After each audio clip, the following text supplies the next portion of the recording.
your existence and my existence is only through Allah subhanahu wa ta'ala. And not only that, after Allah subhanahu wa ta'ala has created us, and not only did He create us, He created us as human beings, the best of creation.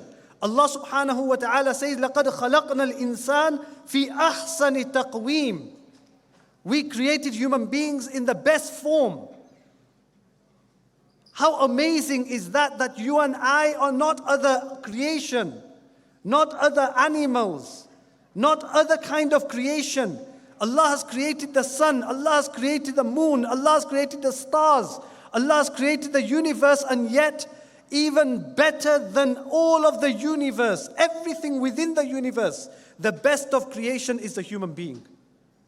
And Allah created you and I as a human being. And after